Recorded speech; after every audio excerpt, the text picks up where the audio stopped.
Eccoci qui, cari amici del Veneto, vi salutiamo con una puntata da Vicenza. Ritorneremo presto a fare questa rassegna stampa. Vi parla Francesco Brasco, con me c'è Davide Lovat Buongiorno. e siamo qui come paginevenete.org, editrice marciana.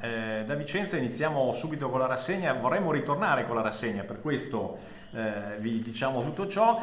Si parla sul Corriere del Veneto di espulsioni, come vedete, espulsioni una su due bloccata, cavilli e mancanza di soldi. Solo 700 stranieri su 1200 provvedimenti sono stati rimpatriati, clandestini. I sindacati di polizia dicono spesso il paese d'origine non concede il permesso e intanto in Veneto manca ancora il CIE. Questo dice il Corriere del Veneto in prima pagina questa mattina. Siamo a Vicenza, per cui abbiamo il giornale di Vicenza che apre con muore schiacciato dal camion, purtroppo un incidente sul lavoro. L'incidente è avvenuto in un'area di servizio mentre controllava un'anomalia del TIR. Autotrasportatore di 50 anni è stato travolto dal proprio mezzo vicino alla capitale, autotrasportatore di Marostica. Poi purtroppo centropagina, un incidente in montagna. Bisogna stare attenti al ghiaccio in questo periodo. Se si va in montagna, a Castelgomberto, carabiniere in pensione cade per 40 metri tradito dalla montagna. Brutto incidente. Siamo a Vicenza, per cui abbiamo il settimanale sportivo Sport Vicentino che dedica la copertina al Vicenza Calcio con una bella foto di Giacomelli. È un Vicenza da urlo e Giacomelli urla dopo la grande vittoria dell'ultima domenica.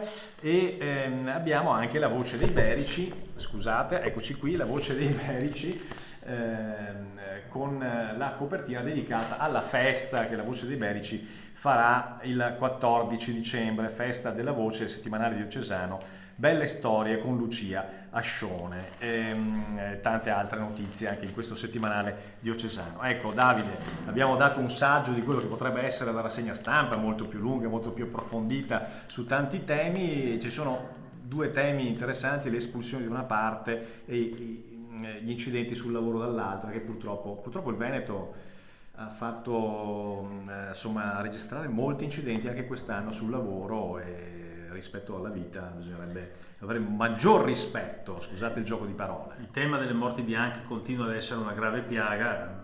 D'accordo, si lavora perché è necessario per vivere, però proprio il fatto che lo si faccia perché è una necessità e quindi si deve, non dovrebbe sottoporti in una misura così elevata al rischio di gravi infortuni, talvolta addirittura della morte. È un eterno problema, bisogna agire dove si può sulla prevenzione, pur tuttavia credo che non si faccia abbastanza, oppure lo si faccia sempre andando a colpire i piccoli imprenditori, imponendo loro misure vessatorie talvolta sostanzialmente ridicole. Io parlo con molti di loro, mi dicono vengono presi dei provvedimenti che sono quantomeno discutibili, e invece forse manca una cultura di prevenzione a monte. Una cultura di prevenzione che per esempio lo stesso Spisal può esercitare, ma purtroppo dicono i sindacati, ma anche chi lavora allo Spisal, hanno mezzi spuntati, perché anche gli organici sono in sottorganico, per dirlo, anche gli qui, Spisal del Veneto. Anche qui, come in ogni altro ambito, qual è il problema? Le risorse. Per avere le risorse bisognerebbe avere una gestione virtuosa del fisco. Per farlo bisognerebbe quantomeno arrivare a una gestione autonomista.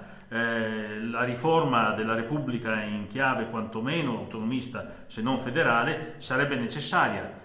Temo che non si farà mai e quindi inevitabilmente si andrà verso altri tipi di soluzione, come sta avvenendo anche in altre parti d'Europa. Ecco, l'altro tema, Davide, è quello delle espulsioni degli immigrati irregolari. Si parla di 1200 persone, insomma, di cui 700 sono stati stranieri, sono stati anche rimpatriati in tutto il Veneto. E qui nasce il problema, e qui c'è il problema che non si vuole a risolvere perché a qualcuno fa comodo che ci sia, della regolamentazione stretta della immigrazione. C'è chi ha forti interessi per avere il famoso esercito di manodopera di riserva. Ecco. Aumentando il numero di persone che arrivano qui pronte a lavorare a qualsiasi condizione, si fa pressione sul mercato del lavoro dalla parte dell'offerta e quindi gli stipendi rimangono bassi e ci sono lobby che hanno interessi fortissimi a far sì che venga favorito questo tipo di fenomeno migratorio contro addirittura i diritti umani delle persone, perché poi ci vanno di mezzo persone in carne e ossa che pagano venendo trattati come schiavi oppure messi in condizioni di profughi, sottoposti alla tratta delle persone da parte di uomini senza scrupoli. Tutto questo viene generato per l'interesse prioritario di chi vuole avere l'esercito di lavoratori di riserva, quando invece sarebbe opportuno affrontare a livello europeo, non dei singoli stati, il fenomeno migratorio, stabilendo delle quote e facendo un'attività seria di pattugliamento delle coste e delle frontiere. Non si vuole, oppure quando si prova a farlo partono subito le accuse di razzismo e di fascismo. Io, che sono famoso per non essere certo un salviniano, dico che l'unica cosa su cui mi sento in sintonia, quantomeno sui principi, magari non sui metodi, con Salvini, è proprio sul discorso delle politiche migratorie. In questa maniera non si può andare avanti perché è disumano, non per altro. E noi ci fermiamo qui, questa è una puntata, diciamo, campione di questa nostra rassegna stampa per parlare del nostro Veneto, caro Davide, cari ascoltatori, cari amici. A me piacerebbe tanto tornare. Ci sarebbe bisogno di dare voce a tante persone sul territorio veneto e per fare un'attività di informazione sulle vicende che ci riguardano da vicino, che sono specifiche. A un certo punto bisogna avere anche l'informazione locale, di sapere cosa accade a Roma è importantissimo, ma non è meno importante sapere cosa succede sulla porta di casa. Grazie e a presto a tutti, paginevenete.org.